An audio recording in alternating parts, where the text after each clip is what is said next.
ultimately where I land these days is I'm a lot more optimistic than I used to be. Like I'm a lot more assertive and aggressive on valuations than I used to be because I just think there's some momentum here that's just wild. Through most of my career, if you had a tenant that wanted to be in North Fayetteville or Springdale or Pinnacle or Bentonville or Centerton, you could go find land there. There were properties that could be bought. Today, there might not be anybody to sell it.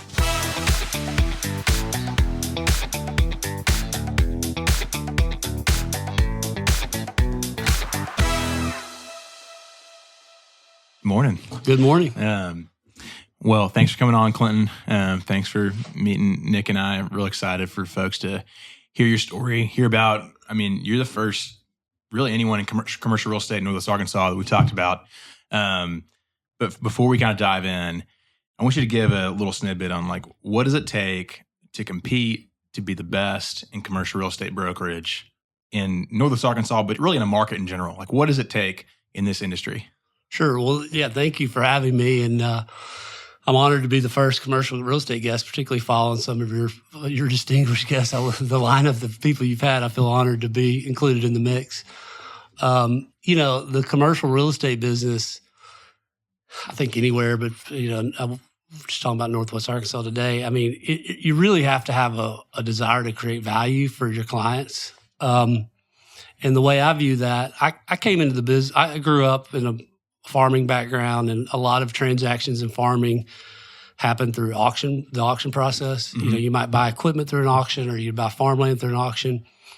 And when you're dealing with an auction, you can be dealing with really high value transactions, and you're standing up there bidding against someone else with an auctioneer, like on the spot. Like you're not getting to check your notes. You're not getting to phone a friend. Like it's moving like that, and you better know the value of what you're bidding on. I grew up from an early age watching people do that, and even some later in my career doing it myself, when you were talking about 6 and 7 figure decisions, like on the spot. And so I kind of look at the real estate business through that lens. And I think, if I were to hire a good real estate broker, the person that I would want to hire, I would want that person to know more about the property that we're pursuing than anybody else. And that sounds like kind of a bold statement of knowing more than anybody else. But real estate's a really imperfect business, and you can use data to make some estimations about what's going to happen. You can create some predictability in cash flows by using data. But I don't mean to go off on too many tangents, but like a commercial appraiser looks at real estate through the lens of, they'll look at the income approach, they'll look at the comparable sales approach, and they'll look at the cost to duplicate that facility. They kind of look at those 3 primary things: income, comp sales, and cost to reproduce. And then they kind of blend it. Well, we try to do the same thing. Like we want to understand what income a property can create. We want to understand what's the competitive set in the market, both because if you understand the competitive set in the market, you can use that knowledge to kind of value where you're at today, but you can also understand like what's your competition going to be going forward as you're trying to lease or release or reposition that real estate.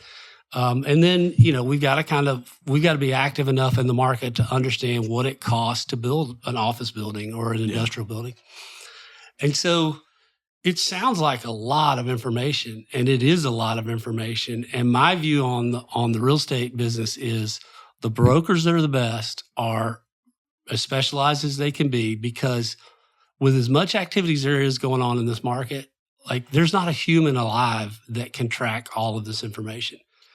And, AI's interesting, and the data around it all is all improving, like literally by the day.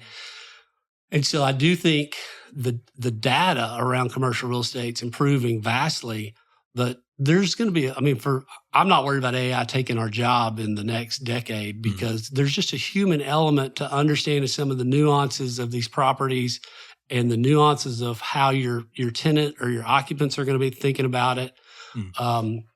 So to be good, you have to really be passionate about knowing the product you're talking about And then if you have that passion and you gain that knowledge and you can just speak about the value of a property, almost like you're sitting in front of an auctioneer and bidding, like you're not checking your notes, because you've been looking at those properties and you understand the value and you understand what creates and drives this value. If you can do that, and then you find a client that believes in you and believes that you're really going to fight for their best interest, well, then you got a great relationship and then you can go be successful. Mm. Well, I'm excited to kind of dive in like more on that and talk about your background, farming. I obviously know, but like I want to, sure, everybody. Yeah, else I grew up in Pocahontas, Arkansas, Northeast Arkansas. A lot of people may not be familiar with the small town, but it's kind of over near Jonesboro. My family, my father was in the farming business. My grandfather was in the farming business, primarily rice and soybeans, and we grew corn as well. And I loved it. I mean, you were outside and working and always had a lot of energy as a kid. And there's something really gratifying about, planting a crop and watching it grow and then harvesting it. And, there was like one of the things I struggle with now is the business is kind of never finished. And one of the things that was great about farming is it's kind of like mowing your yard. Like you would finish it and you'd look back and you're like, yeah, that was a job pretty well done. I'm going to take a break and then we'll start again. So I do miss that, but it was a fun way to grow up, fun to be involved in that business. We lived in a town, so I went to small high school, and it wasn't like I lived out in the country. But I grew up kind of farming, and then came to the University of Arkansas in 1992. Dating myself here a little bit, but got an ag business degree. Loved being at the University of Arkansas, but I knew at that time, I wanted to move home and farm. It was kind of a battle to finish through college because I was just ready to get going farming. Yeah. And sorry, I'll try to stop snapping. No, keep going. Farming with your dad. Farming with my dad. Yeah. And so I moved back, and when I graduated from college, I actually lived in Jonesboro and would farm in Pocahontas, around Pocahontas. And so I did that for about 6 years. And there's a big difference between moving back to a small town at 21 or 22 and then living there at 26, 27, 28. Yeah. I mean, I had great friends and still have great friends there and love the people there.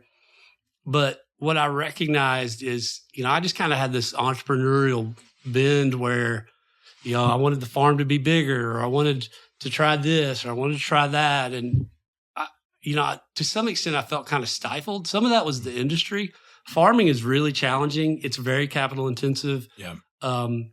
And, as I started to focus more on the business side of it, I started looking at it and I was like, man, I don't really see an opportunity for me to buy a farm. Like we were farming my father's farm and some other people that own land nearby. We would rent land from them. But I would look at it, I was like, I don't really see this being profitable enough for me to buy my own farm. And so I was kind of like, that doesn't make a lot of sense. I'm doing a lot of work and I don't see how I'm really going to be able to create my own business here. So that kind of started me thinking about, well, maybe this isn't the what I want to do for forever.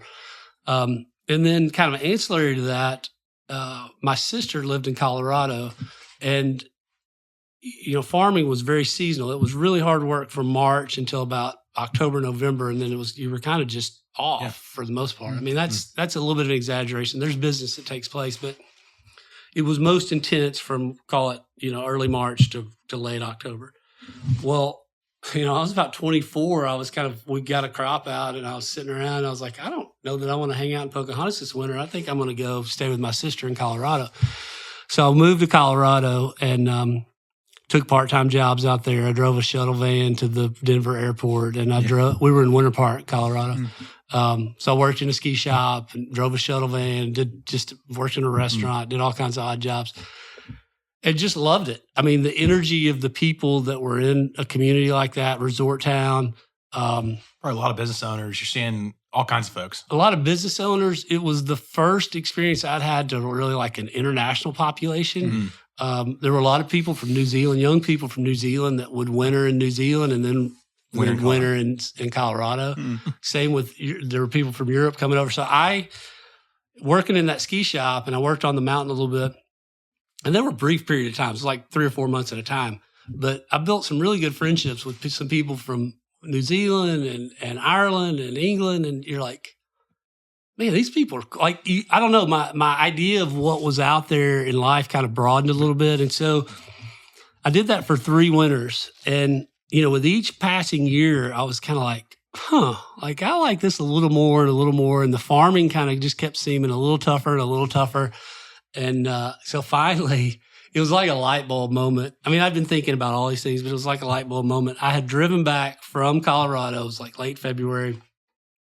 Walked in the back door of my house in Pocahontas, put my bag down, and it was just kind of like a lightning strike or an epiphany or whatever. It's like, you know what? I'm done. Like, this is it. Like, I'm out. This is my last year farming. And there wasn't like a frustration around that, but it was just like, it was time. Yeah. Mm-hmm. And so my dad, God bless him, he passed away in 2017, but we were great friends. I went to him short, like the next day or whatever, and I said, hey, this is going to be my last year farming. We were putting a crop in. He's like, man, if I was 28, it'd be my last year too. So, I still look back, I'm really appreciative of his support. And my mom had a big, input in that too, but they were both really supportive. So I really wanted to go to graduate school in Denver because I was thinking I'm going to move to Colorado. Well, unfortunately, I didn't really go to class much in undergrad. So my grades in undergrad weren't that great.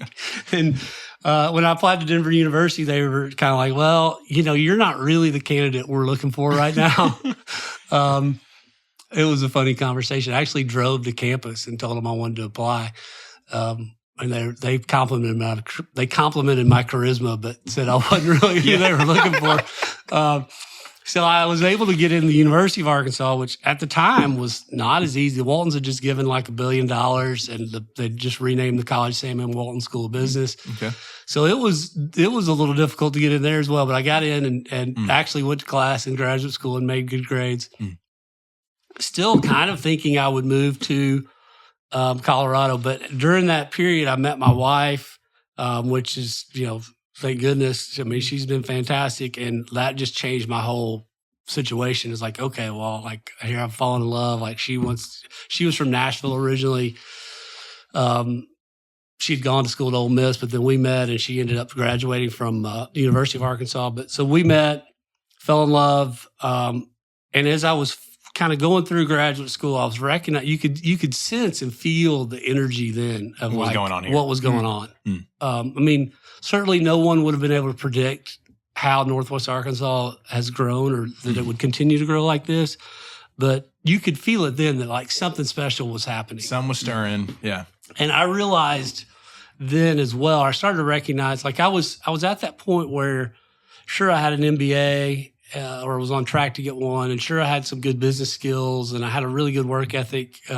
It's not really the kind of thing you brag about yourself on, but farming, you kind of had to have one. So I had a good work ethic.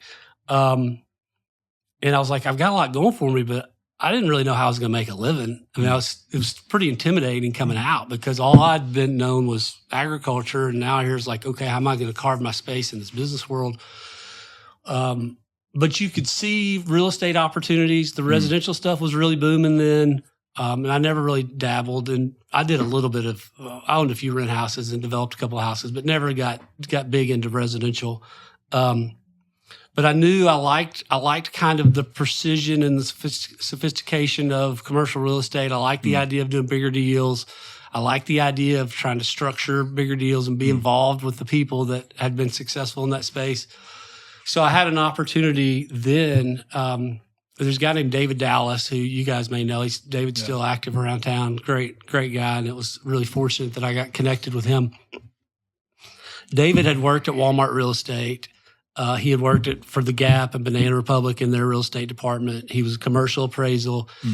Excuse me, a commercial appraiser. He had a really distinct, I mean, relatively speaking, he had a true commercial real estate resume. Which for up here, it's like, the market was becoming sophisticated. I mean, like it was early. It was real early. It was pretty unique. Yeah. I mean, there were some people that were really had made a lot of money in commercial real estate, but they weren't like that. Wasn't really. They kind of like grew into that niche or created that niche. They were kind of cowboys a little bit. I mean, hats off to them. There's some guys that are fantastic, some great characters in the business that have approached it a lot of different ways and done really, really well. But what I was looking for was more of like a corporate kind of what's a in the box commercial real estate resume. Who can I work for in that space? And so fortunately, I got aligned with David, went to work for him. He had been out of Walmart commercial real estate for, I don't know, I think 5 years. I think there was a blackout period where if you left Walmart commercial real estate, you couldn't do any business with Walmart for a number of years. And so he had kind of been out of Walmart for like 5 years. He had put together a group of capital investors, and they acquired, I believe it was 21 sites that were Walmart out parcels. So literally around the country, Walmart was really active. It was the early 2000s. Walmart was really active building super centers. They were all 180, 200,000 feet, and they were still rolling those out across the country. It was on the back end of their big super center push, but they were still building a lot of them. And so when they would go build those super centers, there were typically out parcels that, in front of the Walmart. And so David's group had gone and they acquired 21 of the out parcels and developed retail centers in front of them. They were all, 8,000 to 20,000 square foot retail centers. And the tenants would be Rent-A-Center or GameStop or Great Clips or a check cashing store or a local dentist or, a florist. I mean, you guys have seen them. They're out in front of pretty much every Walmart in the country. Yeah. So my job at that time was to basically, lease those spaces. And that consisted of, I was in an office and I would, just build a rapport because, for Great Clips, there's a person that represents Great Clips over the Southeast. For AT&T, there's a person that represents AT&T in California. So, my job was to find those people, say, hey, we've got a space in, Calexico, California. Would you be interested in leasing for your new AT&T store? And I'm like, yeah, maybe. So, you'd make 100 of those calls and they're getting called all the time. So, it takes a while to build a rapport with them, to let them know that you actually have a product that they should be interested in. So it was a process to kind of get in the loop. So I did that consistently for a number of years. And that was really where how I paid my bills getting into the commercial real estate business. I had kind of a set list of inventory to work on. And now every day I would go in and do that.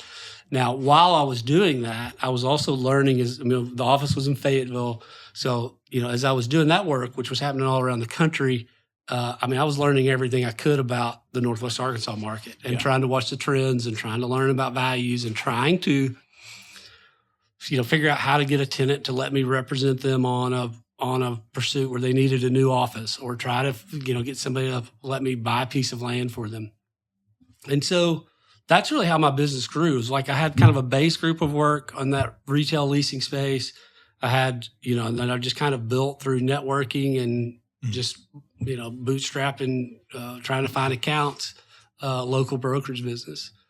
And, the town it felt much smaller then. It was much smaller, but it's weird. It's not like it's been to me, it doesn't feel like it's been a linear thing. Like the community just felt smaller. So it was like, I think what happened is it was, they're like, oh, this Clinton guy, and I had a little bit, like I was 30 at that point, which, no, I don't mean this anything negative to people just coming out of college, but I think it did having a little bit of business maturity helped me get some accounts. Sure. And so here I was, this, 30-year-old guy or whatever age, like that was hustling and doing it. And so people, the business just builds organically. If you try to help people and do a good job, the word slowly gets around. That's harder. Sorry, I keep talking. That's harder now because there's so much competition and because so much people are so busy in their own world.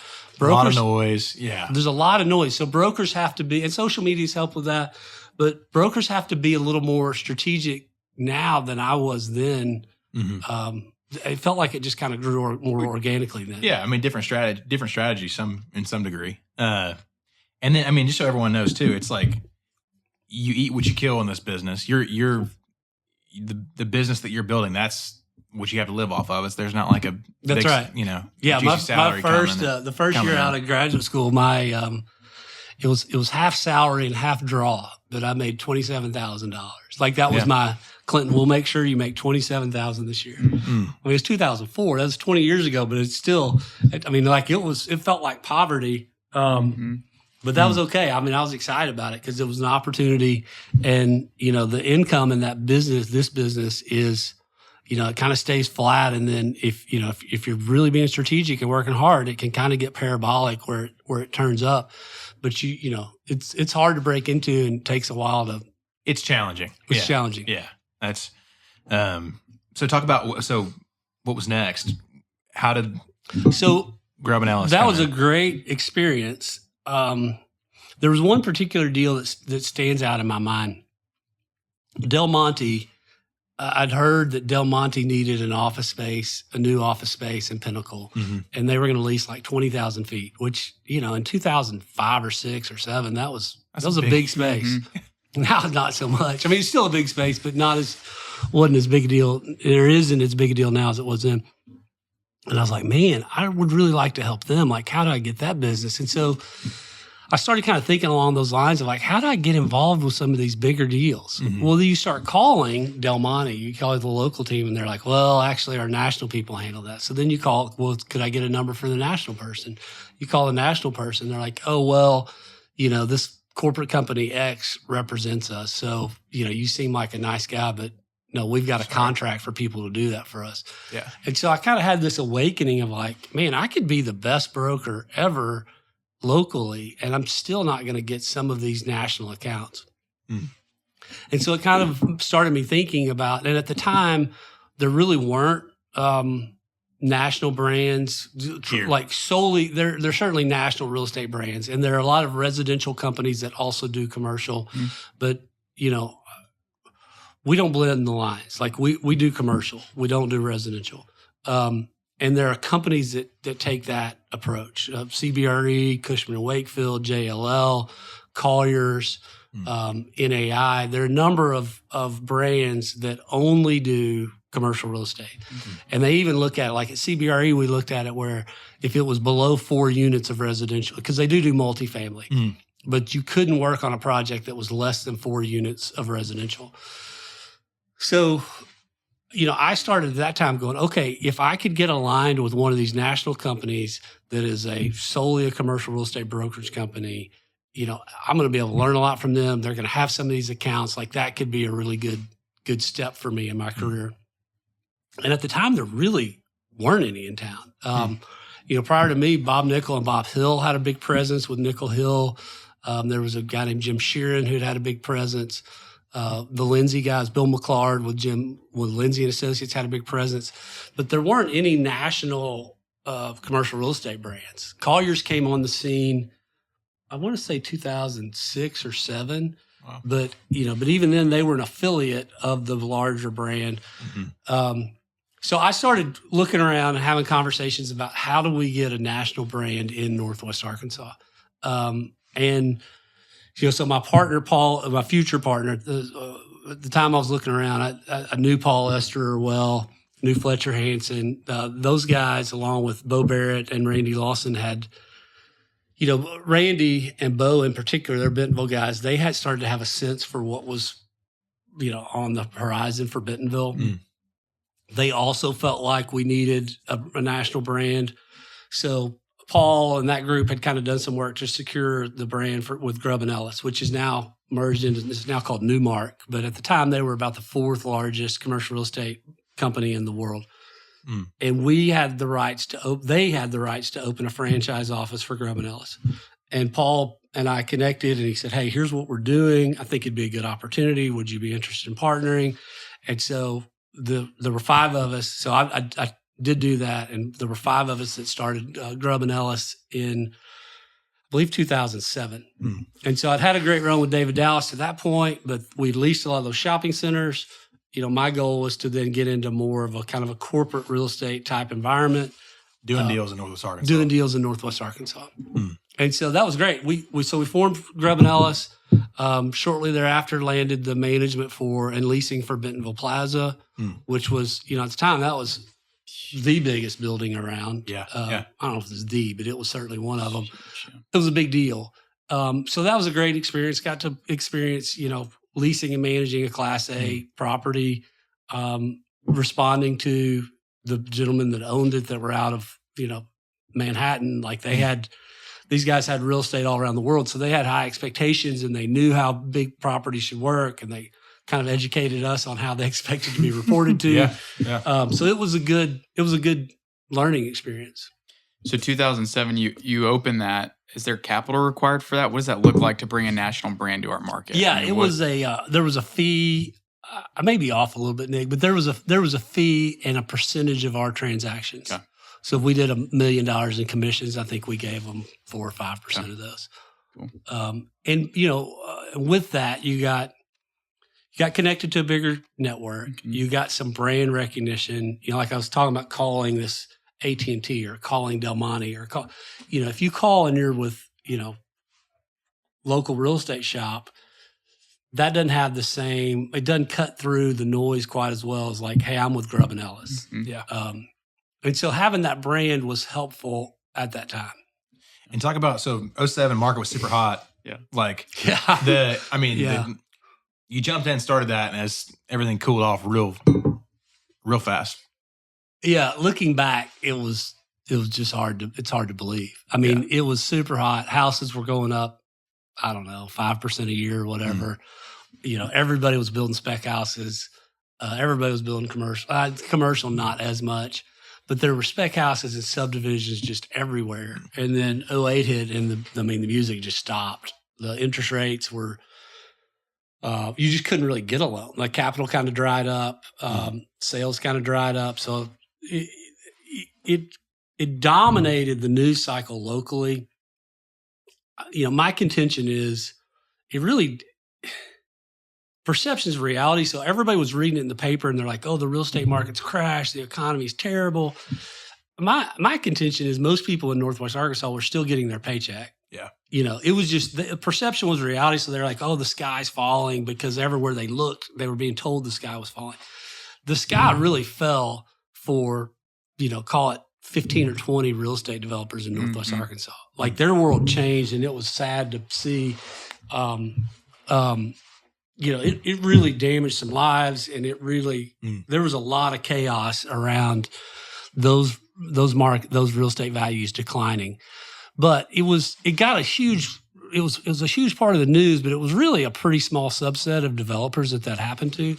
And so it was fascinating because, when I got in the business in 2004, like my mind was just blown by how much, or I don't know if they were actually making the money, but my perception of how much money was being made in real estate. You'd see people with, planes and giant motorhomes and, boats and houses and vacation houses. Like, how in the world are people making this much money? And in reality, a lot of them weren't. I mean, a lot of us just betting on the next big commercial real estate development. So it was a really good experience for me because I got to have, I shouldn't say it that way. It was not a great experience. It was a tough time, but over the course of my career, it was good that, 05, 06, 07, I got to really see what a rampant market looked like. And then 08, I got to see it just turn off. And the people that battled through that, a lot of them are still here today. I mean, I could name some of my friendly competitors and peers that I've got a ton of respect for. There were some people that just faded away. And there were some people that just, got going. Like the harder it gets, the more you go. And these markets don't stay in the same place forever. And so there are a lot of people around here doing business today that just kind of drove right through that and are doing really well now. Was there a moment in that time, like a deal or whatever, that like, you're already a few years into your career, but it was like, this is kind of like your, more middle, coming into a new cycle of your career where it was like, hey, this is put my business to the next level, or like, hey, this is what, pushed me through that time, or. Yeah. I mean, I don't know how granular you want to get, but it was, 08 was tough. 09 was tough. 10 was tough. I mean, there just wasn't a lot of business going on. And fortunately, I had relationships. There wasn't a lot of local business happening. Like all of my peers were just like, oh gosh, man, this is brutal. Nobody was making any money. And fortunately, I had, I kind of always considered myself a grinder. So I'd continued to do small deals with companies like GameStop or, at the time, like Quiznos, or there were some businesses that were still doing deals. And, those commissions would be, $4,000 or something. Like they weren't huge commissions. I don't know, they were more than that, but it was enough. It was like I'm just chipping away at these little deals. Well, while that was going on, there was one of the big events in Northwest Arkansas was Arkansas National Bank had been shut down by the FDIC. They were one of the first banks to be shut down by the FDIC. They had a 70,000 square foot building just off Pleasant Grove Road. And so the building was just empty. And there was a contractor out of Dallas that had been hired by the FDIC to sell that building. And there was some value there because it was a big, nice building and it was empty and nobody really knew exactly what to do with it, but we knew there was value there.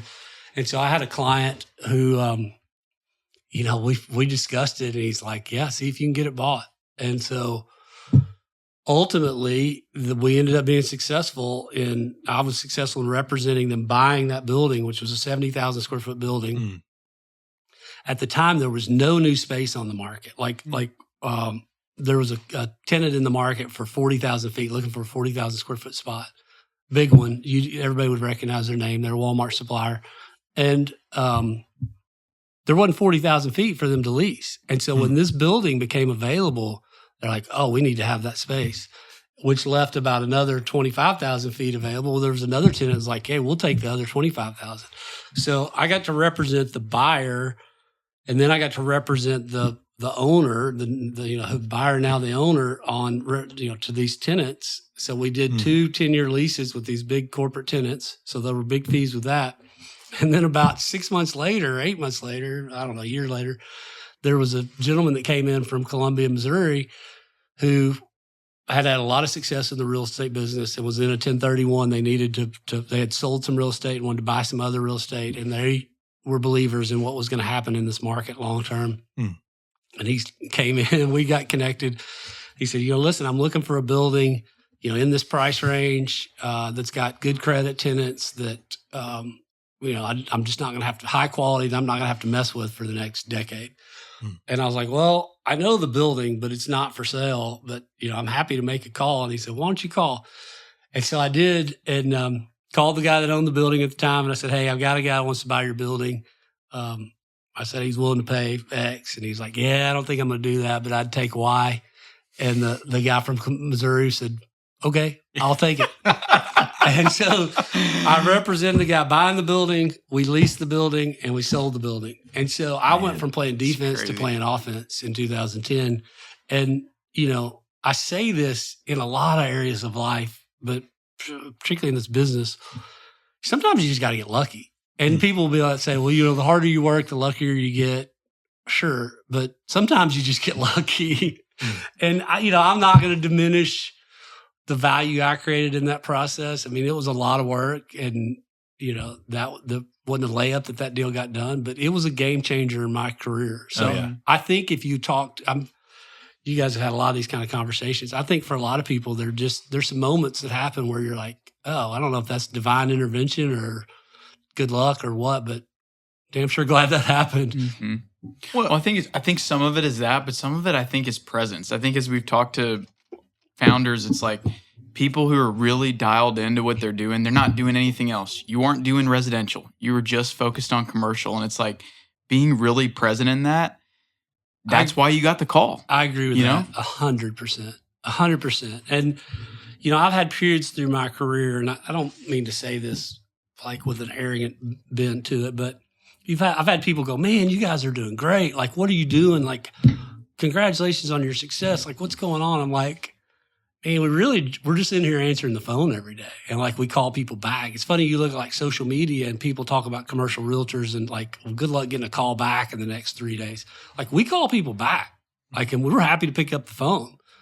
So your point, I think you're right. Like, a lot of it is, and I have a hard time taking credit. I'm not trying to pat myself on the back, but yeah, it was that I was in there every day looking for opportunities. It's good, man. So talk about the next phase. So that was 2010.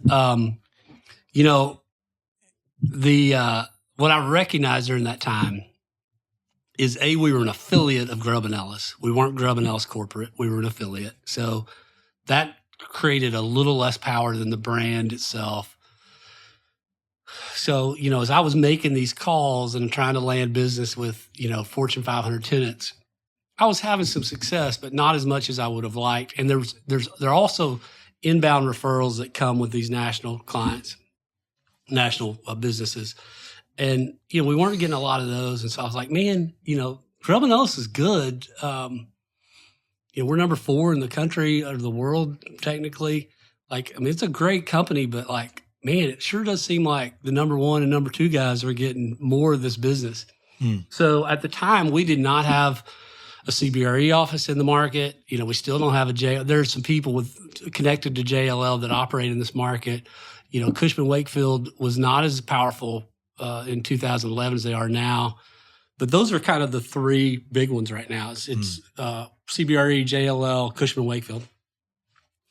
At the time, Northwest Arkansas was the market for Northwest Arkansas for CBRE was owned by a group out of Oklahoma. And so I started calling on the group out of Oklahoma and said, hey, there's a lot of CBRE business happening in this market. I've had some success here. I'd love to run this office, like to partner with you guys, try to get something going. And we'd actually talked a little bit about that, years prior. And the conversation never really moved anywhere. But then in 2011, I was at a conference and saw one of the principals of the Oklahoma group that had the affiliate rights to CBRE. Said, hey, what are your plans for Northwest Arkansas? You think you're thinking about doing anything? Again, presence. I just happened to had I not been at that convention, not seen that person, it would have been easy to skip it. But I didn't. I just kept going. And so I saw that guy, and that led to a conversation like, hey, come over to Tulsa. Let's talk about the opportunity. So I did, ultimately partnered with them, opened the CBRE office here in kind of 2011 to 12-ish. And, at the time, and still now, CBRE is the biggest brand in the world. Yeah. And they represent many, many tenants. And I'm comfortable bragging on them because there's some things they do fantastic. There's some reasons I left that I think, a local firm can do a better job on some tasks locally. So I'm not trying to hold, these corporate businesses out to be the end all be all, but they have some advantages. And at that point in my career, it was a big advantage to be connected to that brand. There's a lot of inbound referral business with CBRE. And so we opened that office in 2012. Man, and talk about that. So how did you had a partner? Yeah, well, I had partners in Oklahoma.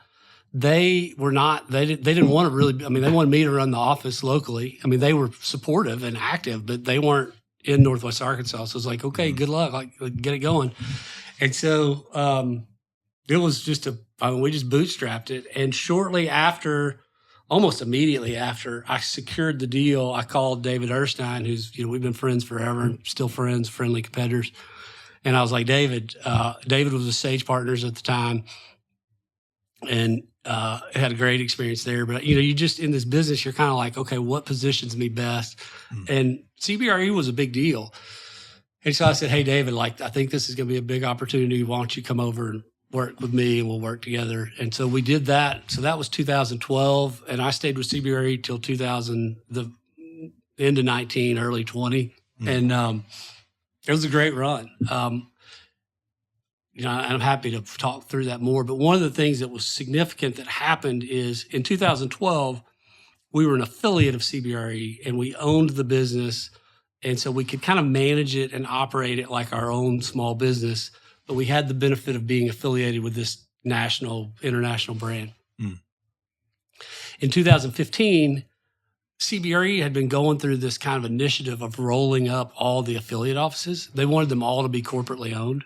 And so in 2015, CBRE acquired, our little entity that was the affiliate of CBRE. So I moved from being a partner in CBRE to being basically one of 80,000 brokers within CBRE, which was great. I learned a lot. The processes that big companies have to deploy are different and can seem burdensome, but it was nice being on the inside because you kind of, even though there were some processes and some procedures and stuff that I didn't like, you understood how, if we're trying to run a consistent real estate business across the world, there's just some of these steps that have to be taken. So I learned a lot by getting exposure to that corporate side of the business.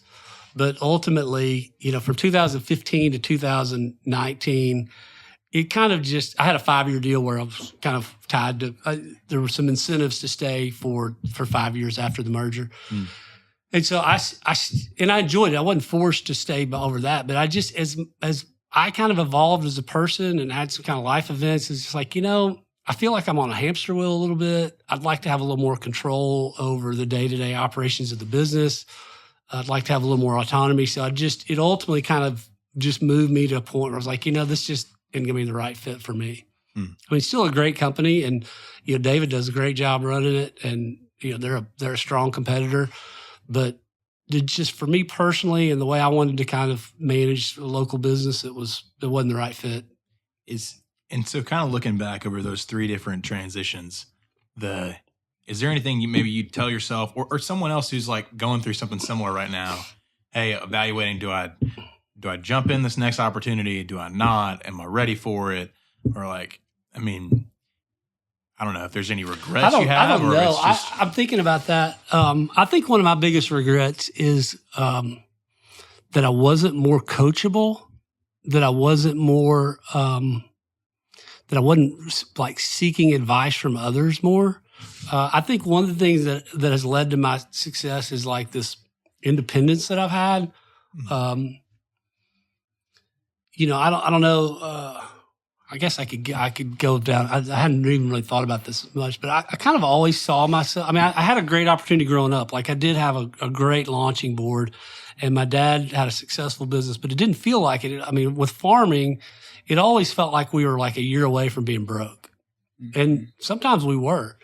And so I think I came up through I think I developed as a kid and a young man and as a young business person with this like, me against the world kind of mentality and this like independent, farming, it's like you're kind of responsible for that, but you don't have a big team around you. So I think it was kind of like this me against the world and this independence. And I think that carried into my brokerage business where it was just like, I'm just going to will this to happen. And it's me. It's like, I don't mean to sound selfish, but it was like, I was relying on myself. I was comfortable with that. Like it was all about, I know what my path needs to be. And I look back now and, you were really successful when we worked together. We've got other people in our office that are really successful. And I would say that they were really coachable. You were really coachable. They were really coachable. And here I was with 20 years of experience. You need to align with someone, maybe taking this on a different path. If I was just giving advice to any young person, you need to align with people that genuinely want to see you do well and that will that don't try to hoard the business or don't try to diminish you or don't try to limit opportunities for you. Because if you get somebody that will try to not limit opportunities and try to help you create a pathway to be successful, and then you let yourself be coached by them, that's a powerful thing. Yeah. I think I aligned with a lot of really good people that were genuinely interested in seeing me do well, but I think I was maybe not as open as I should have been to being coachable through that process. And it's worked out, but I feel like I've probably made it a little harder and probably even limited some of my success along the way because of that. Wow. It's really good. Yeah, that's great.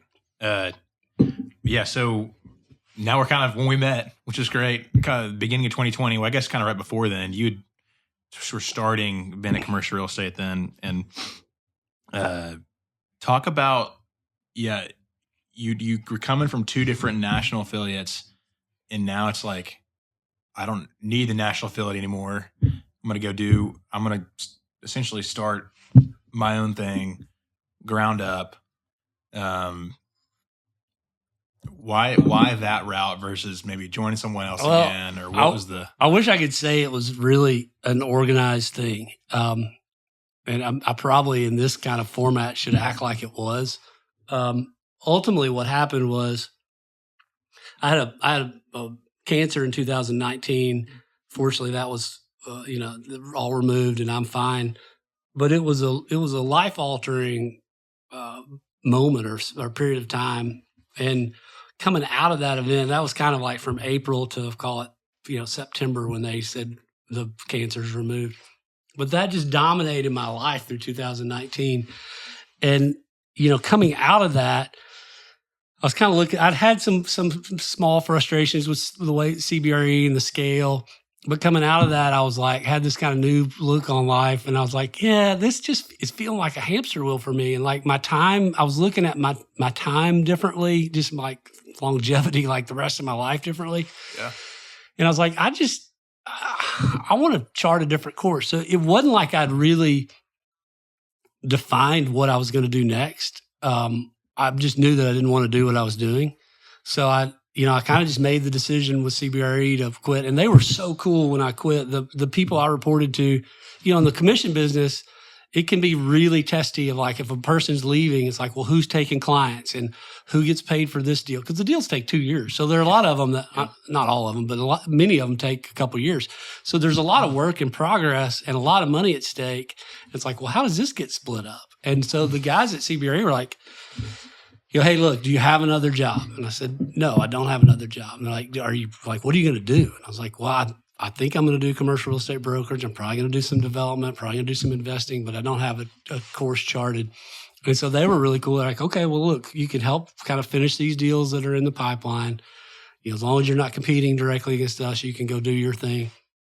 So I set up shop in Southwest Rogers. Had a friend who kind of loaned me some office space, and I had this flywheel of business and these relationships and the knowledge of the market doesn't go away regardless of who you're working for. And so people were calling me and saying, they're still calling me regardless of what company I worked at and saying, what about this deal? What do you think about that deal? Would you be interested? So the brokerage business just kind of, they're like, flywheel is the best word to describe it. It kind of just kept rolling. So even though I didn't have a big strategy to create a brokerage business, but it was just kind of organically building around me or continuing what I'd been doing. And then, kind of grinning, looking at you. Most of your listeners won't know this story, but, Cameron found me and had been introduced by a friend and said, hey, I'm interested in getting the commercial real estate business. And I said, well, good luck. There's probably some good opportunities out there, but like, maybe I'd have something, but this isn't even really a real company. So you probably should go talk to the real companies. And, you did, and you came back, and we were like, I think this makes sense. Like, we can help each other. Like, so, when you showed up, that kind of created, and Melissa Brown, who's been a big impact here, like, she had left another job. So it's kind of organically, the next thing you know, we've got 3 people kind of all pulling the same direction. And like I said, you were open to my ideas. And so I was trying to steer you. I was trying to get, my business was kind of continuing to grow, fortunately, just kind of organically. And so it grew. And then, Palmer Hayes showed up, and he was, had some experience, but kind of liked the energy of our team. And so from there, it's just developed. And, I would like to think one of the things that I'm doing a better job now than I had in the past was just being open to others' ideas and being more coachable and trying to employ strategies that, people know work. We try to implement some of the EOS stuff. Like I'm trying to learn this in this format. I was thinking back, my comment with the coachability, you look at 2010 or 2015, like the world has changed in regards to how much information is out there. Oh yeah. So I probably shouldn't beat myself up about being coachable because I didn't see the information the way I see it now. It hits you in the face now. It hits you in the face now. Yeah. If you're on LinkedIn, it's like you can't not. And I'm kind of a junkie for it. And the problem I've had is how do you implement? It's almost like I struggle with having too many ideas and not getting the rubber to the road on the implementation. But, my mindset around that is trying to think more of kind of like the atomic habits of like, we don't have to get it all done right now or next quarter or next year, but let's just keep moving towards a more, organized and complete approach to our business. So, sorry, I think I'm getting long-winded on this, but, so it kind of just happened organically. And then we started implementing some of these processes, and we started just being really consistent about what we do. And then, we're in the right market. Like, there's business to be done if you're out there. And we try to focus on creating value to people. So many people look at real estate brokers and just say, oh, those folks are just out there trying to get a commission. I've always been self-conscious about the fees. Like I have a hard time, asking somebody for a check or picking up the check and going, that's a significant amount of money. So we try to approach it as like, we want our involvement to create more value than whatever fee we're getting paid. Well, and one of my key memories of that, of first month we were working together, you were just kind of bringing me around, and you've been an unbelievable mentor. And one of the first kind of things I remember was we were sitting down with an elderly gentleman who wanted to sell his property, and you told him, hey, this is not the right decision. And here's why. There's a clear reason why. If someone's trying to buy your property, it's either not the right price, not the right time. You need to wait. And I was like, wasn't making any money at the time. I was like scratching my head. I'm like, what are you doing? There's a big commission check at the end of this. But it's like, but no, there's a clear understanding of, hey, I care about you. And I want to add value to your life. And a year from now, 5 years from now, 10 years from now, you're going to circle back, or you're going to tell somebody that Clinton helped me make the right decision. He wasn't just trying to take advantage of me. Yeah. I appreciate you saying that. And that's my view on it. Like I've made a lot of mistakes through my years. I've got some things I regret, ways I've handled things that I regret. But, ultimately, it's a small town. I look at it like a small town. I want to be able to lay my head on the pillow at night, feeling pretty good about what I've done.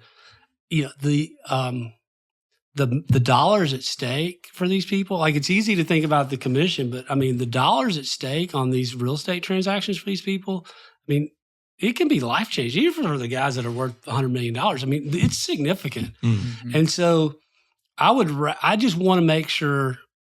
This hasn't served me well the last decade because, the market just keeps going up. But I really fight hard. I really want to make sure that nobody we help gets in a position where they've lost a bunch of money. Mm-hmm. And so I would rather err on the side of conservatism than err on the side of being too optimistic. And then somebody come back a year or two later and be like, oh, Clinton, man, we're $2 million upside down on this property, mm-hmm. or, whatever. Like I have this kind of, I think you get in this business because you want to be a people pleaser a little bit. Mm. And I don't want people upset with me. And I don't want to have a feeling that I did something that damaged their financial success. Mm. Really and people sense that and they trust you. And you can sniff it. Then you try to earn it. Then you're like, oh, but like I said, in this business, the last decade, it's like, what the heck, buy it. Oh, they want another 20%, sure, pay for it. Like the property just hasn't gone down. Yeah. I think we're seeing some of that flatten and some of that adjust. Yeah. I'm not negative on commercial real estate, but I don't think these prices have jumped up, and they've jumped up to a point where there's not as much cushion to be wrong as there used to be. Yeah, that's good. I probably should have been more aggressive, but I'll tell you, there's a thing that happened for those of us that lived through 08 mm-hmm. and those that didn't. The way they view markets is a little different, and to our fault, maybe time will tell. But the last decade, we've been too conservative. Mm.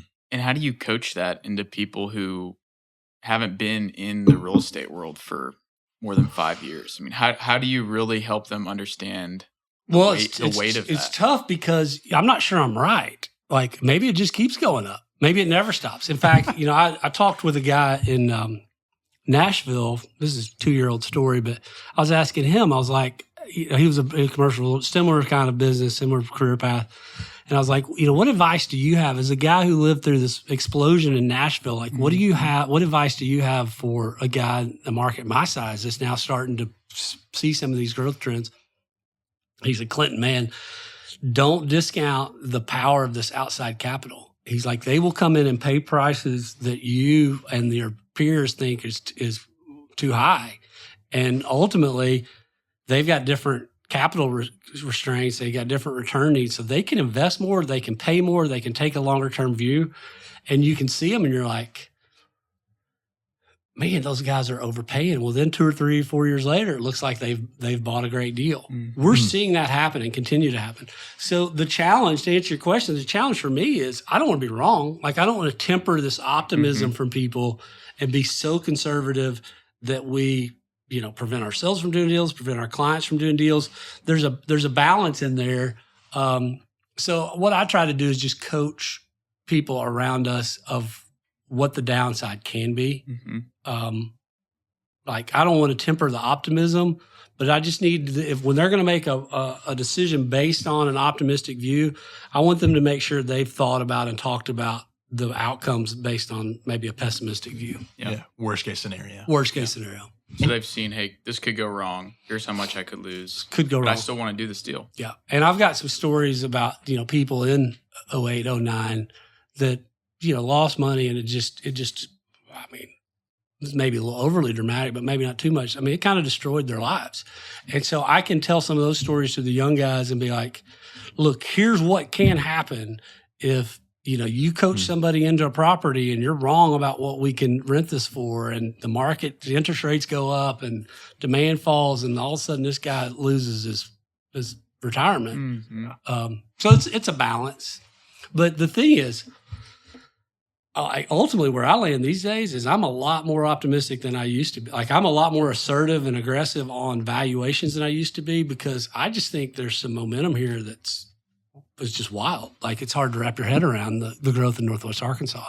Yeah, and if it's the right thing, it's hard to get bought. It's like we're seeing scarcity like we've never seen it. Like, through most of my career, if you had a tenant that wanted to be in North Fayetteville or Springdale around 412 is a popular spot, or Pleasant Grove Road, or Pinnacle, or Bentonville, or Centerton, you could go find land there. Like, it might be a little more expensive than they or you wanted to pay, but there were properties that could be bought. Today, there might not be anybody that's selling. Like, you go try to buy a lot in Pinnacle, good luck. Like, it's pretty hard to do. So there's scarcity that's starting to come into play in a way that's unlike anything I've ever seen, which is cool, because it's just expanding our market. Like, if those little hot spots I just talked about are getting most of the focus, well, you've got Pea Ridge that's awesome. You got Cave Springs that's awesome. You got Gravette. You got Siloam Springs. Like, our market is just maturing and growing. And I want to talk about the Focus merger, but before we talk about your perspective, the money moving in the market right now, like what this has been like, from you getting into the business in 2004 to now. Yeah. Like, what type of money is moving into the market that may be different than before? The kind of macro commercial real estate inventory in Northwest Arkansas. I mean, this data's good, not great, but this is going to be approximately correct. If you went to 2004 or 5 and said, what is the cumulative value of the commercial real estate in Northwest Arkansas?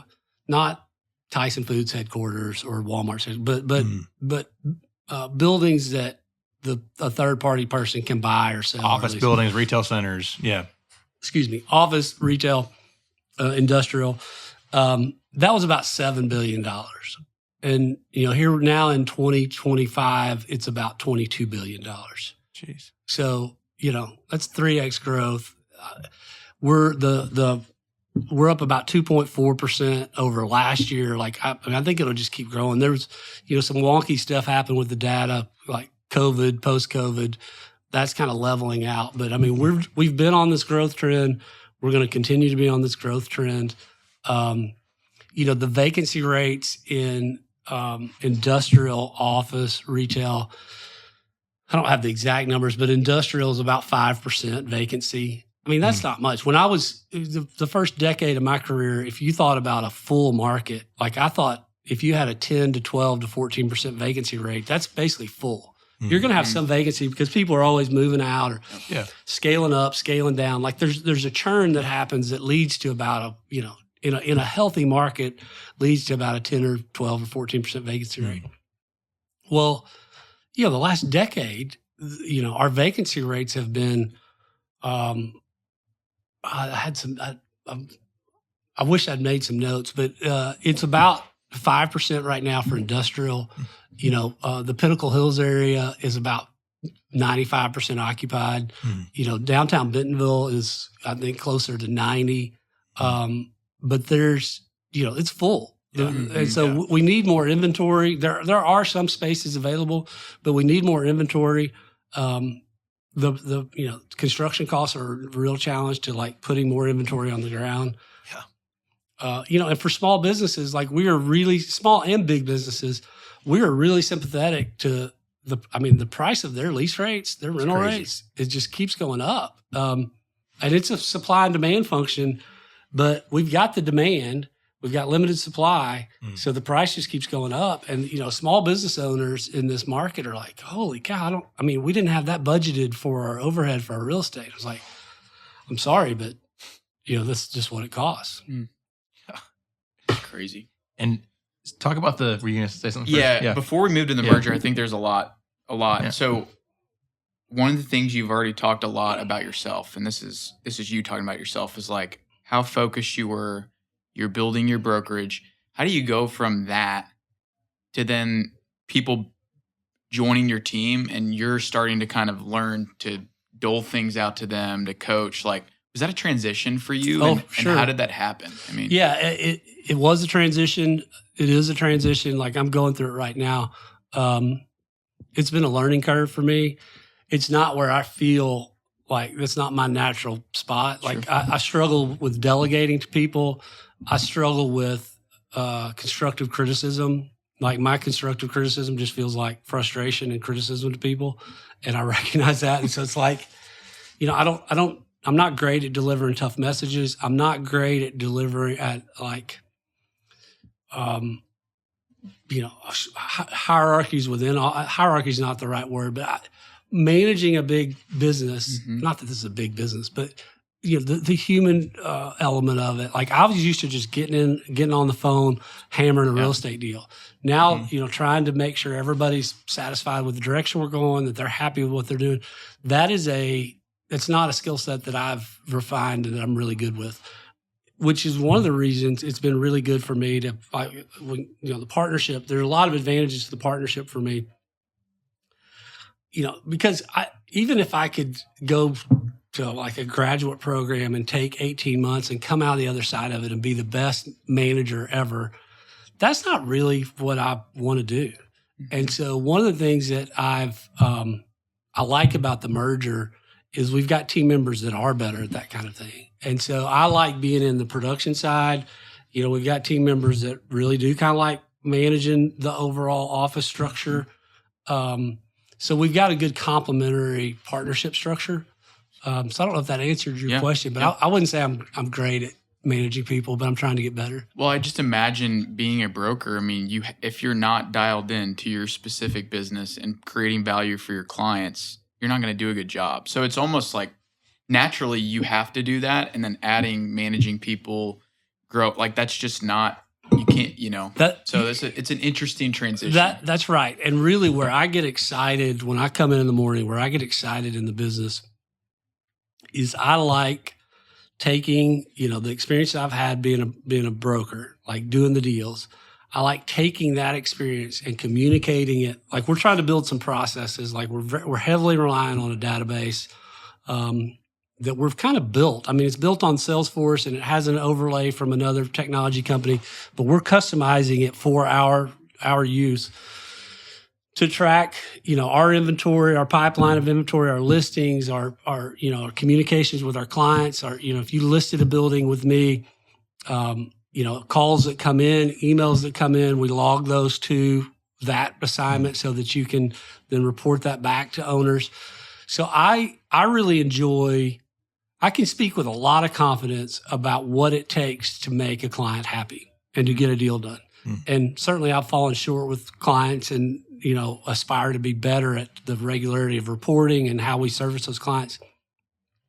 But I've got a strong opinion, and I think it's a good one in regards to how you execute on the business. So what I'm trying to do is come in every day and help support like building these systems, building these processes, and then the brokers in our office, I say, hey, look, if you'll follow this process and you'll do this and do X, do Y, do Z, do consistently, and it's hard work, but I'm like, I want to be a person that's encouraging them.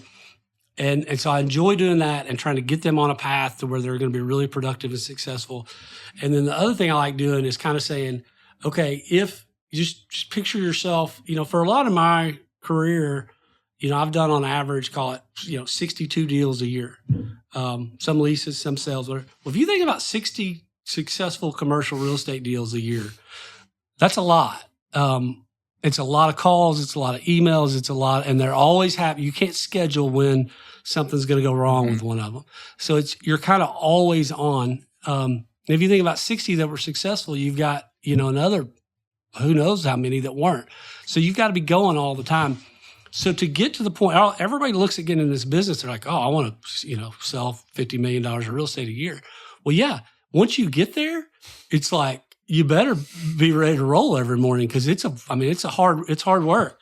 So what I'm trying to do is not only push people to the point where they have that level of success and they're doing a great job along the way for their clients, but that we've got a team and we've got systems for how we communicate what's going on with each other, such that, if you are doing 50 deals a year and you want to take your family to the beach for a week, or you want to take a kid to a camp, or whatever, you want to be out of the office and live a normal, balanced life. We've got some redundancy to keep people from burning out in this business. It's good. Because if I look at like the competitors that have come and gone, and I could name 10 that I've got a ton of respect for, like, it takes a lot of things to be successful in this business, but your consistency comment was spot on. It takes consistency, and a lot of these guys fight to keep a balanced life because it's hard to be balanced when you're running that many deals. Yeah. And that's one of the things I want to do as a leader in here is I want to help us build processes to make people successful, and then I want to build processes and teams and redundancies to keep brokers excited about what they're doing and not feeling like they're just burned out. That's good. And talk about, as you're building, what was Bennett now is Focus. I mean, some of the strong opinions that you had that have kind of made the identity of your commercial real estate firm. And I know one of them you talked about already was specialization, right? Mm-hmm. Yes. Were there any others that you preach, with your team here? No, specialization is key to us. We try to have people aligned in industrial, retail, office. Through my career, I kind of did a little bit of all of it, which the market was smaller and you kind of needed to do that. And these guys I refer to, my friendly competitors, everybody kind of did that. Excuse me. A lot of them still do. But we're kind of the opinion that, you can't be an expert in industrial and an expert in office. Why? There's so much, you could be, but there's so much information happening all the time, and there's so many deals, and the segment of industrial properties and tenants, just keeps expanding. The segment of office properties and tenants just keeps expanding. So to really be great at both of those, it's pretty challenging. And if you've got a guy that is only worried about one of them, he's probably going to know more about that specialty than somebody trying to know 2 or 3 or 4 or 5 of them. So our view is be the best in the market at knowing that set of inventory and that set of activities that are going on. Like, I don't want to read it in the newspaper. Like, I want the newspaper calling us and asking, like, hey, what's going on with X, Y, or Z? Like, we need to be creating the news.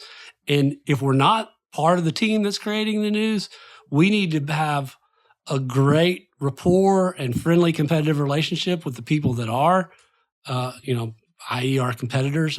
Most of our competitors are very good, kind of abundance theory minded. Like, we want to beat each other, but we also have a mutual respect, and we know that we need to do business constructively together. So, if we're not the one representing the tenant and creating the news, I want us to have a relationship with our competitor going like, oh man, I saw you just leased that 70,000 feet. What insight can you give me on that deal? And we try to share information with people we like. They try to share nothing proprietary or that's confidential. But when you've got a group of really talented people in office and competitors that are, I'm repeating myself, but the people on the front end of making that news, that makes you really powerful. So that specialization is something that we feel is important. I think it's going to become more important as this market expands.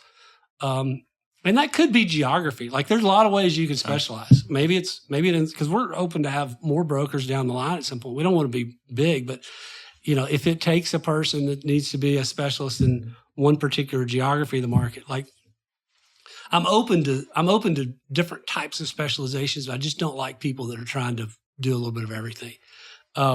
So that's one. And then I think your question was like, what are the other kind of key strategy to the company? And the other is, I think people around here think I'm maybe crazy at times, but I'm really intentional and purposeful about trying to get all of our information that we can into a database. There's so much of it that we don't even know what that data is going to tell us. Like we're just putting the information in, like, how many calls are we, and I'm not trying to sit here on this podcast and act like we've got it all figured out. We're building it. But like, I'd like to know how many calls we got on a property. I'd like to know, who are the last 20 buyers in the market. I'd like to know, which buildings leases are expiring, So we're trying to and that information is all out there in these disparate places. And so we're trying to suck it into our database and have a system that we use that, brokers, you can boil that down to just an agent keeping up with their own business. Like if you're doing 50 deals a year, just tracking the dates can be a big problem. So, we start with how do we help the brokers be really efficient about how they operate their business and then how they report to their clients. And then that information rolls up to a company level where it's like, hey, as management, how do we really understand, where we need to be applying more resources? Because like where are we having the most demand in our business? For instance, most agents, if you ask them, how much tenant rep did you do versus how many sales did you do? Well, they'll have an Excel spreadsheet somewhere, but it's kind of hard to find that information. Or, what was the average size of your deals? So most people can't track that. They can. It's in all these disparate places. So we're really trying to get it in one place.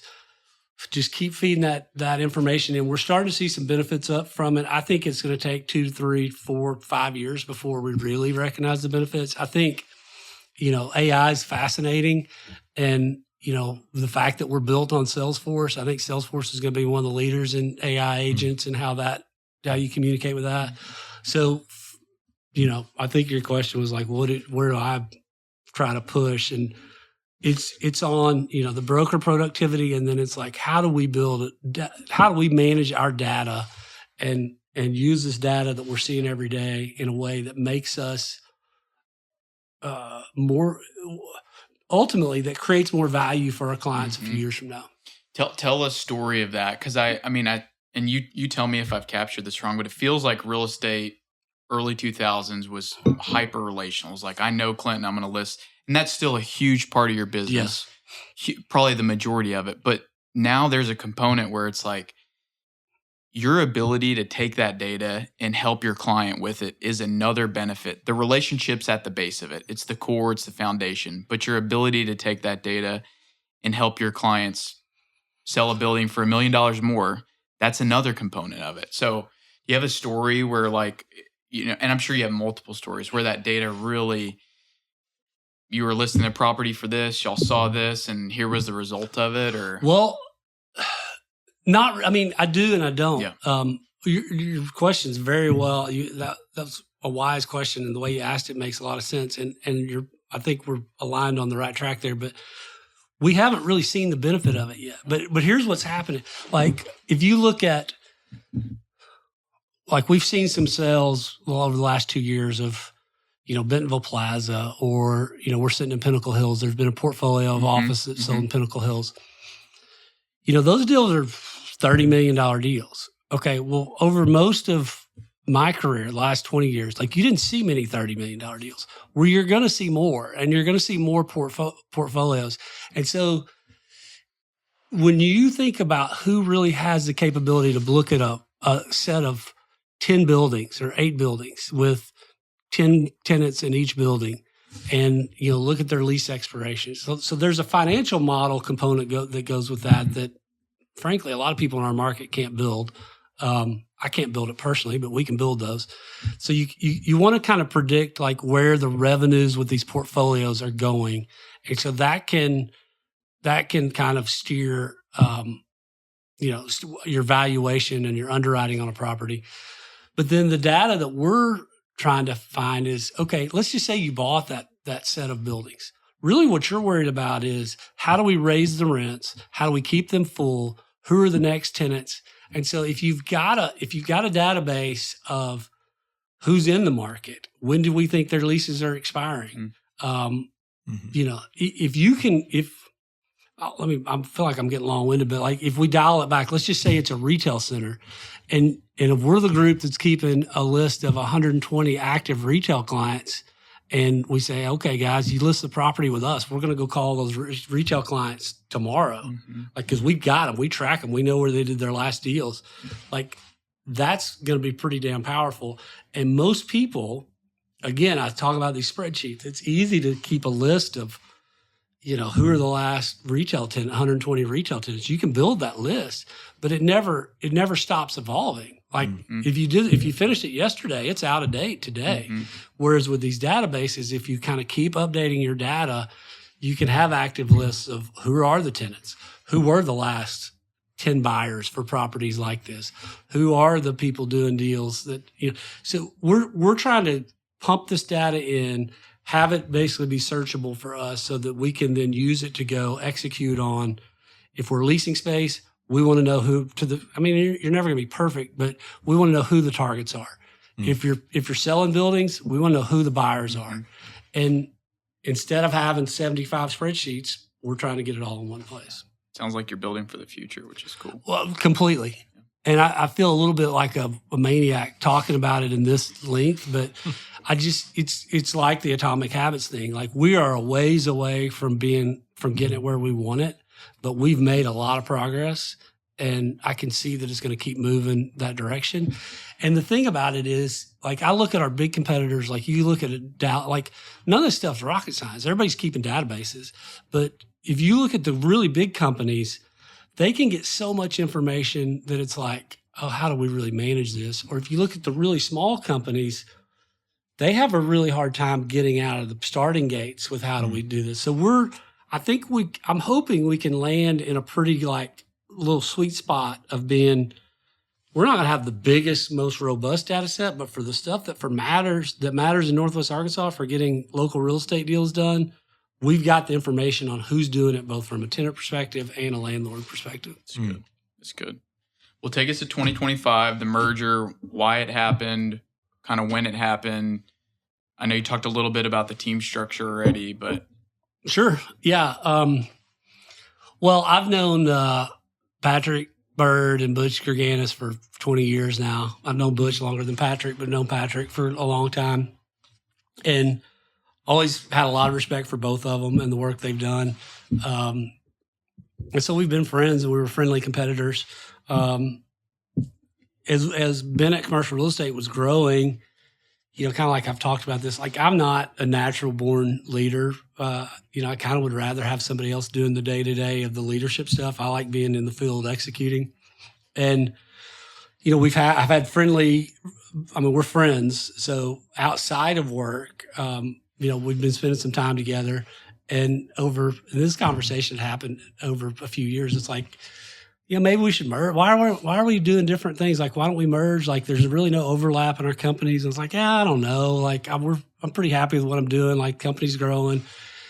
And so the conversation had been going on in some ways for a few years. And then Patrick and I, our sons are the same age, and we've spent some time together away on sporting events and whatnot. And we had a long drive one time, and we were just talking. It's like, you know, strategically speaking, what doesn't make sense about this? Like, there's no real overlap. Like, our agents are complementary. We all like each other, similar kind of work ethic and ideals to the business. Back to the point of like not pushing commissions. Like, we want to create value. They kind of operate that same way. It's like, how do you create value for people rather than focus on your revenues? So we just kept talking about it. It's like, man, there's a lot of complementary stuff here. If you think about continuing to run separate businesses, like that doesn't make a ton of sense because we're doing a lot of the same things on a daily basis. So it made sense to bolt them together. We kind of needed a property management component. Bennett Commercial Real Estate did, and I really didn't want to build that. I think we could have done it successfully, but it was just going to take time and energy. Like any of these good businesses, it just takes time. So they had to have a commercial real estate property management division going. It's small. The plan is to grow that over time as it, organically as it feels right. But so, we bolted on. We got more brokers, which allowed talented brokers. So we got more people that can really, and we don't want a bunch, but we want people who can really be specialized in these different property segments. So we've got more brokers. We've got, shared, for me, partners that I respect and that, we don't always agree on everything, but ultimately there's enough respect there that it's like, yeah, let's do this differently. So I like that. As I didn't have a particular desire to be the head of a company or a business or whatever. I kind of like being on a team. So it was good to have a team of, strategic partners, good to bolt on the property management. And then one of the things that I want to do long-term is be more involved in the real estate investing space, not just personally, but I want to create a mechanism for the general public, not the general public, it has to be accredited investors, but there's a big demand from people that we all know to be invested in commercial real estate. Well, even high quality commercial real, you could go buy a Dollar General that is leased to Dollar General and it has zero landlord responsibilities. Well, there's still work that has to go into that. I mean, you got to make sure that the property manager's doing what they're supposed to be doing. You got to make sure the rents, the rent increases are happening. You got to make sure your loans, if it's expiring, that it's being renewed appropriately. If you own a Dollar General, there are lawsuits that happen. Dollar General does a great job. If somebody slips in the parking lot, you get notice to that, which I'm not trying to scare people off of a particular property type, but it's easy for people to say that is passive investing because that's about as high quality commercial real estate as far as lack of landlord responsibility. That's, passive investing. Well, it's not passive. It takes a lot of work. And so, Joe Public, who's done very well in other areas of their life, but wants some exposure to commercial real estate, some diversification, you take that guy and you go buy him $3 Generals. It's kind of a new job. Oh, we got to keep up with all this stuff. It's a lot of work. And so I think there's a huge appetite for accredited investors that have, of significant portfolios that want to be invested in commercial real estate, but they don't want to have to deal with the day-to-day management. And, we're we feel very strongly about a brokerage company needs to be a brokerage company. We're not an investor. So Focus Commercial Real Estate, we represent buyers and sellers buying and selling commercial real estate. The people in our office have a lot of real estate knowledge and they do invest in real estate, and they primarily invest on the occasion they do, we primarily invest alongside our clients. We get requests for that quite a bit. But we don't want to be like an investment company where we're competing against our brokerage clients. Mm-hmm. So you kind of need to keep investing in real estate and brokerage in real estate somewhat separate. And so, looking through that lens, we would like to create, and we're in the process of creating a different company. This is part of the strategy of partnering with Patrick and Alex. We didn't mention Alex Baumeister, but Patrick, Alex Baumeister, and Butch will be involved as well. We're going to start a company called High Point Capital Investors that, we've already acquired some properties. Like we've got a strategy where we're buying self-storage in other markets, outside of Northwest Arkansas. There's a strategy to our acquisitions, but we're trying to set up a platform where you have to register as a 506B or a 506C investment advisor. There's some real, as they need to be, there's some real legal protections around how you structure these businesses and how you bring in people's money. But if you take the general thesis is if you take 3 or 4 guys that have spent their entire career in commercial real estate and they find investments that they are confident enough to put their money in and their name on the line, then that should be something, or is most likely something that other non-real estate investors would want to be invested in as well. So that's what we're going to do is go buy, call them assets from $10 to $50 million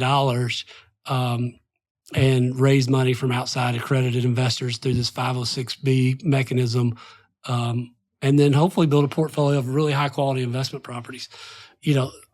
Northwest Arkansas is not our focus for that, but if there are opportunistic plays in Northwest Arkansas, I can see that maybe there's a project that we have investments in Northwest Arkansas at some point in the future. But for the near term, that's going to be primarily a self-storage focused initiative with some kind of opportunistic plays in Northwest Arkansas if those present.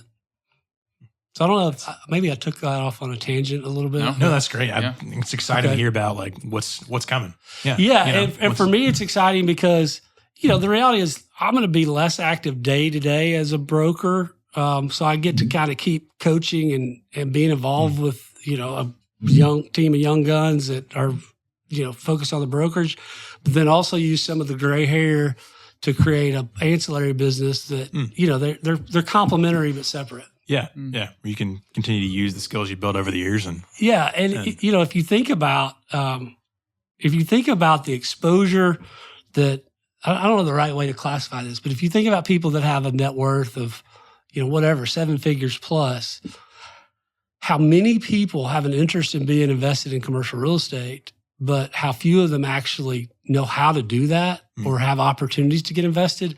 I think the pool of people who want to be in commercial real estate is huge. So our goal is we're not going to try to gather up a bunch of money and just go do deals just for the sake of doing deals. But as we see deals we really like, we're going to try to help other people get involved in them. Yeah. That's awesome. I'm excited. Well, I think there's nothing really new. You kind of told us on the brokerage front, hey, we're going to grow organically as it makes sense. There's a sweet spot there. Probably try and play in the sweet spot, be really hyper-focused on the niches. I think it's really impressive where the team's at now. And it's fun for me kind of, being able to. Yeah, you certainly played a role in it. Yeah, like I said, you're an amazing mentor along the way. I appreciate you saying that. Yeah, and still are. Yeah. So a couple questions we ask every guest at the end. First question, how do you define success? Wow, I should have prepared for that one a little bit better. Look, I think being proud of what you've done, I think being proud of your family, being, a caring person, that for me, that's success. Monetary stuff, it's important to make money and make a living. You got to pay your bills, but everybody says it and it's easy to dismiss it. But the cancer thing was really enlightening for me. And, there were a few days where I was kind of really scared through that process. And I was able to look at most of my life and say, I really don't have any regrets. I wish I had done some things differently along the way, but I don't live with a lot of regret. And so for me, I think success is putting yourself in a position to where we've all got to do work. We've all got to do things we don't like, but where that your energies, and your efforts are going to build something that is additive to you along the way, that, is helpful to the people in the community around you, and that ultimately leads you to a balance in life that you're happy with. Candidly, I struggle with the balance. It's weird kind of getting older and realizing I need to be really focused on that balance because I haven't done as good a job as I needed to. But, listen, I've got a wife that I love and kids that I love. And at the end of the day, that's the most important thing. But you want to lead them with some enthusiasm and some pride in what you're doing and this kind of never ending thirst to try to be better and to improve. So I don't know if that was a very good, concise answer. No, that was great. And then we've talked a lot about the Northwest Arkansas market. A lot of different words used around it. Robust, it's growing, but in general, for an entrepreneur, why build a business in Northwest Arkansas? I think we're just on the cusp of, I don't think we really can even comprehend how this market's going to develop over the coming years. We're seeing more capital come in. We're seeing more brain power come in. We're seeing, just the opportunities here, the quality of life. We all understand the quality of life. I mean, I think the only thing we're going to have to worry about a little bit is managing our own growth. But, thank goodness Mr. Walton and Mr. Hunt and Mr. Tyson and Uvalde Lindsay, who just passed away last week, the guys that had the vision for the Northwest Arkansas Council, like that was brilliant. And I know some of the initiatives have been self-serving, and have helped their companies, but who cares? Like that has been great for Northwest Arkansas. And, we have a strategy that I think is I think the council helps steer some strategy that empowers Northwest Arkansas to grow in a way that's a little more measured than other similar markets might be able to do. I mean, there's a lot of energy and time and resource being put into how to do this strategically. And even with that said, I mean, there are challenges in the market growing. Like the Northwest Arkansas Council can't solve all the problems. It's still challenging, but man, they are doing a proactive job on trying to help everybody be out in front of as many issues as they can. So, I mean, I don't know. I'm getting long-winded, but it's the question is like, why not? I mean, we've got the talent, we've got the transportation, the flights coming in and out of XNA. They're becoming more affordable. Housing obviously is a problem, but we've got. I think we're moving into this kind of renter nation mentality. We're going to have the housing, I think, that will hold us, and they're great communities. Our idea of a commute may change a little bit. But we've got great communities around the core of Northwest Arkansas. Yeah.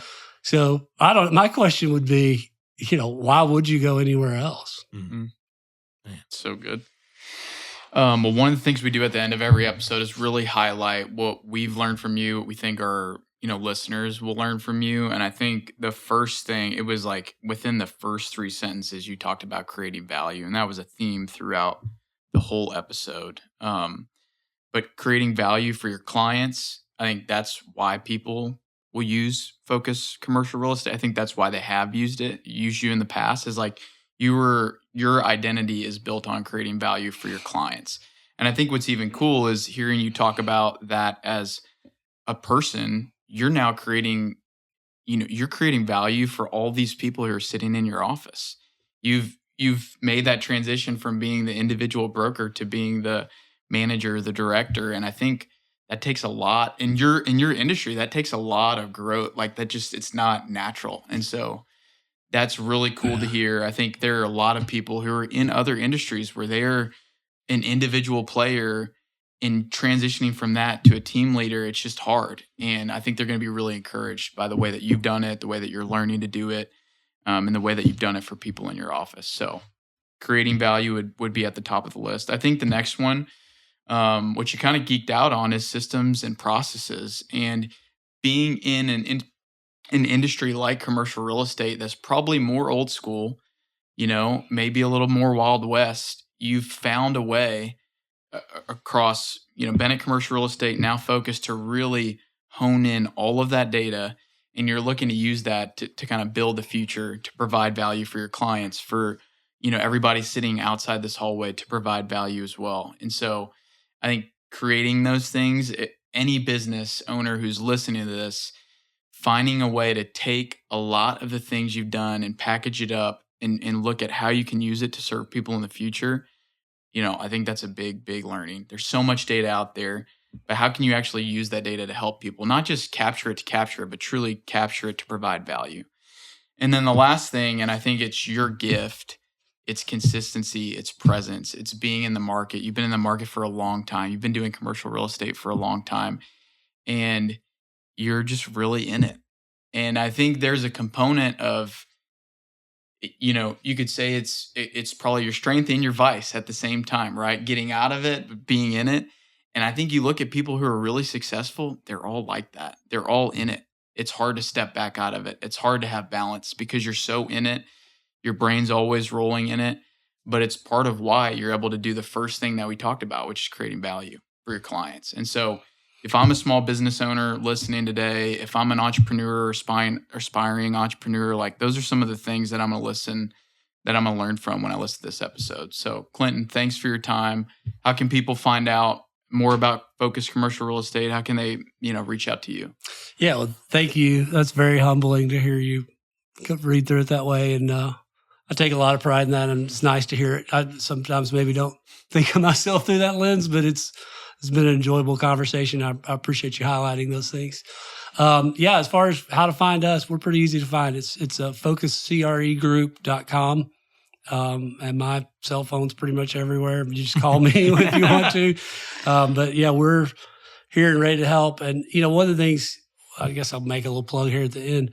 I mean, we're not a hard sell group. So if somebody just wants to talk about a real estate deal or get a piece of advice or, I don't want people to feel pressured calling us if they just want to chat about an idea. So we're here and available and would love to offer our thoughts on whatever's happening in the market. It's good. Thanks, Clinton. Yeah, thank you guys. This has been a lot of fun. Thank you.